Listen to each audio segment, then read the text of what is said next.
Merci beaucoup. Merci pour l'invitation à tout le comité organisationnel. Moi, je travaille donc dans le service de génétique et de cardiologie à Pitié-Salpêtrière, au sein du centre de référence de maladies rares et plus largement au sein de la filière cardiogène, filière de santé maladies rares. Et donc, je vais plutôt m'intéresser sur les prédispositions génétiques aux cardiomyopathies et un petit peu aux canalopathies. C'est vrai qu'il y a tout ce versant de jeunes qui font des infarctus un peu de plus en plus fréquents, mais nous, on a plutôt l'expérience des cardiomyopathies et c'est ça que je voulais vous expliquer aujourd'hui. Donc, quand on parle de génétique et de vulnérabilité, on va parler des événements de type insuffisance cardiaque et arythmie ventriculaire. On a deux grands groupes de maladies cardiaques que l'on voit dans notre centre de référence, qui sont les cardiomyopathies, les anomalies structurelles du muscle cardiaque, cardiomyopathie, myo parce que c'est le muscle qui est atteint, et les canalopathies, qui sont un cœur structurellement normal, mais c'est vraiment l'activité électrique qui présente des anomalies. Et on a donc l'insuffisance cardiaque qui est une des complications possibles des cardiomyopathies, et les arythmies ventriculaires qui sont partagées à la fois par les canalopathies et les cardiomyopathies. Quand on parle d'insuffisance cardiaque, on parle donc de handicap. Au stade le plus ultime de l'insuffisance cardiaque, on peut être amené à parler de transplantation cardiaque. Et quand on parle d'arythmie ventriculaire, en fait, on parle de mort subite, voire de défibrillateur. Et donc, on a toutes ces thématiques chez nos patients à discuter parfois. Les variants génétiques apportent une vulnérabilité à ces deux événements. Et je vais vous expliquer un petit peu pourquoi. On va prendre quelques notions déjà essentielles pour comprendre pourquoi ils sont à risque de ces deux événements-là. Quand on regarde, vous avez sur votre gauche ici les causes d'arrêt cardiaque du sujet jeune. Sujet jeune en génétique, c'est moins de 50 ans globalement. Tout ce qui est en rouge, c'est toutes les causes potentiellement héritées, que ce soit cardiomyopathie ou canalopathie, donc des anomalies structurelles du muscle cardiaque ou les anomalies électriques. Et vous avez en bleu foncé ici les syndromes coronaires aigus, qui sont aussi pourvoyeurs de mort subite. Et donc, vous avez une quasi-égalité à partir de 50 ans. Et donc, quand on a une mort subite du sujet jeune à moins de 50 ans, on considère qu'il y a probablement une cause héritée à son arrêt cardiaque.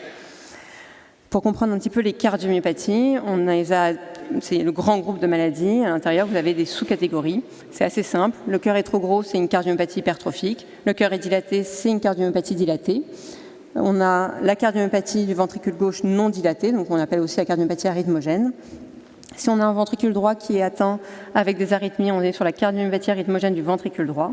Et quand on a un muscle cardiaque qui est un peu rigide ou qu'on a une cavité cardiaque qui est un petit peu trop petite, on est sur une cardiopathie restrictive. La cardiomyopathie dilatée, c'est la première cause de transplantation cardiaque en France. On est quasiment à 50% en 2019 de transplantations cardiaques qui sont liées aux cardiomyopathies dilatées. Donc nos patients sont très pourvoyeurs de risques de transplantation cardiaque. D'autres notions à comprendre, c'est comment on passe de la génétique aux maladies. Donc l'ADN à la protéine. L'ADN, c'est le mode d'emploi du corps humain. Comment il se construit, comment il fonctionne. Et dans chaque cellule, il y a l'ADN qui est disponible. Et il va s'exprimer différemment si c'est des cellules pour les yeux, des cellules pour le cœur.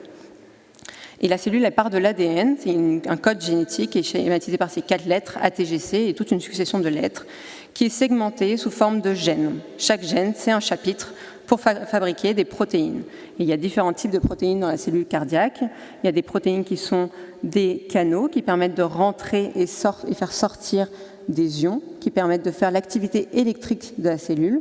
Et il y a des protéines qui vont par exemple servir à la contractilité cardiaque, qui on appelle le sarcomère, on va en parler un petit peu plus après. Et il y a des protéines qui sont par exemple utiles pour la plaque desmosomale. Ça, c'est le système d'accroche des cellules cardiaques entre elles. Il y a un système d'accroche qui est très important dans les cellules cardiaques, qui est à peu près l'équivalent de ce qu'il y a dans la peau, par exemple. Et donc, chacune de ces protéines peut être dysfonctionnante si sur le gène qui est utilisé pour fabriquer cette protéine, il y a une mutation. Et les mutations prédisposent au risque, par exemple, de cardiomyopathie arythmogène. C'est un exemple. On a par exemple le gène DSP. Ils sont tous les gènes sous des formats de 3-4 lettres, parfois 5. La desmoplaquine, c'est un gène qui est très pourvoyeur de fibrose. La fibrose, qu'est-ce que c'est? C'est de la cicatrice dans le muscle cardiaque.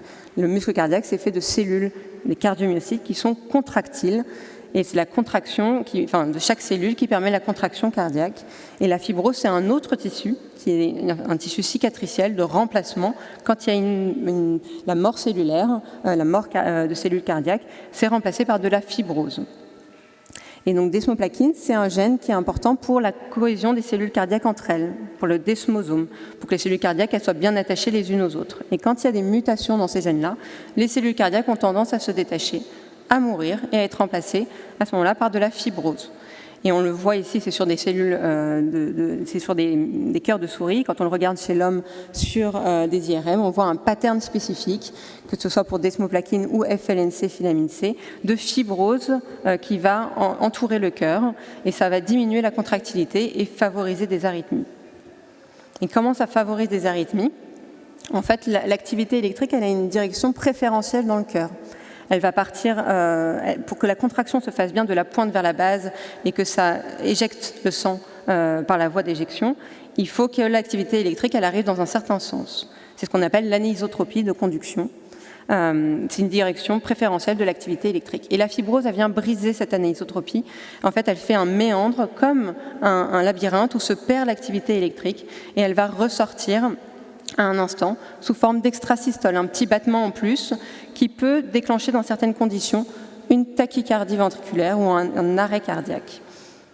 C'est le schéma ici que vous avez qui schématise en fait ce labyrinthe dans lequel sort l'arythmie et revient sous forme de circuit qui tourne dans le cœur et qui donne ces tachycardies. On peut aussi avoir une perte fonctionnelle dans les canalopathies. Dans le Brugada, par exemple, ça veut dire qu'on a aussi la capacité d'enclencher un circuit parce que l'activité électrique ne prend pas la bonne direction ou qu'il y a une différence, notamment entre la surface du cœur et l'intérieur du cœur, qui fait qu'il y a un circuit qui peut s'enclencher. Et comment ça marche pour l'insuffisance cardiaque? On peut avoir, donc, selon les types de cardiomyopathie, on va parler de la cardiomyopathie hypertrophique. La cardiomyopathie hypertrophique, c'est un cœur qui est trop épais, trop gros. Ça, c'est lié souvent à des mutations dans le sarcomère. Sarcomère, c'est le terme que j'ai utilisé un peu plus tôt. Le sarcomère, c'est vraiment le ressort à l'intérieur des cellules qui permet la contractilité cardiaque. La cellule, elle est excitée, à ce moment-là, après, elle va se contracter et revenir à la normale. Et il y a tout un système de coulissage à l'intérieur de la cellule qui permet la contraction cardiaque. Et quand il y a des mutations dans ce gène-là, l'information qui est transmise au cœur, c'est qu'il faut se muscler, il faut se muscler. Alors on peut se dire un cœur musclé, c'est bien, mais il faut imaginer quelqu'un qui fait de l'haltérophilie, en général, il ne fait pas du yoga. Et donc il va avoir du mal, par exemple, à se remplir correctement et à éjecter le sang ensuite. Et puis, quand c'est très hypertrophié, ça peut même gêner l'éjection. Quand il y a une contraction cardiaque, le muscle s'épaissit encore plus. Et à ce moment-là, ça peut gêner l'éjection et ça donne des essoufflements à l'effort ou au repos. C'est des mécanismes possibles d'insuffisance cardiaque dans la cardiomyopathie hypertrophique. Et l'autre grand groupe de maladies, les cardiomyopathies dilatées, dont on va parler également, c'est donc des cœurs qui sont dilatés. Ça peut être lié à des mutations comme dans le gène de la titine, TTN, qui fait partie aussi du sarcomère, qui en fait encadre le sarcomère et qui lui aussi est comme un énorme ressort. Il emmagasine toute l'énergie pendant la contraction cardiaque pour la restituer, pour que la cellule cardiaque revienne à la normale après. Et là aussi, il va emmagasiner de l'énergie pour se recontracter ensuite. Et il encadre tout le sarcomère, donc tout ce système de machinerie à l'intérieur des cellules. Et donc, s'il y a des mutations dans ces gènes-là, on peut avoir une baisse de la contractilité cardiaque. On peut aussi avoir des mutations dans des gènes qui vont donner de la mort de cellules myocardiques, de cellules cardiaques. Et donc, moins de cellules myocardiques, plus de fibrose, ça donne moins de contractilité. La fibrose n'étant pas contractile, on diminue notre contractilité cardiaque. Et là, on peut faire des insuffisances cardiaques, de l'essoufflement au repos, à l'effort, voir si ça touche le muscle droit, ça peut être des œdèmes des membres inférieurs, par exemple. Titine, c'est un gène qui, même sur le plan clinique, ressemble lui-même à un ressort. On a des patients qui, par exemple, vont faire une dilatation cardiaque au cours d'un événement particulier, une arythmie. Ça peut être quand ils vont rencontrer un virus ou faire une myocardite. Ça peut être au moment d'une infection autre. Le cœur va se dilater, on va mettre en place des traitements et puis tout va revenir à la normale. On va même pouvoir arrêter certains traitements à certains moments. Mais en fait, on sait très bien qu'il faut les suivre, ces patients, parce que un certain nombre d'entre eux vont rediminuer leur fraction d'éjection, donc vont rediminuer leur contractilité à un moment donné. Et donc, c'est des patients qu'on suit pendant très longtemps. Ça peut être aussi chez les femmes, par exemple pendant certaines grossesses, c'est un travail cardiaque qui est important. Et bien, à ce moment-là, si elles sont porteuses de mutations dans la tétine, elles peuvent développer ce qu'on appelle la cardiomyopathie du péripartum, un cœur qui se dilate au moment de la grossesse et qui va revenir à la normale après l'accouchement. Donc on a balayé un petit peu toutes les possibilités. Donc c'est vrai qu'il y a différents types de cardiomyopathie. On n'a pas trop parlé des canalopathies, mais que vous compreniez un petit peu comment on passe d'anomalies génétiques à des anomalies cardiaques ensuite. Et donc nous, on a un certain nombre de patients qu'on voit pour des tests génétiques dans notre centre.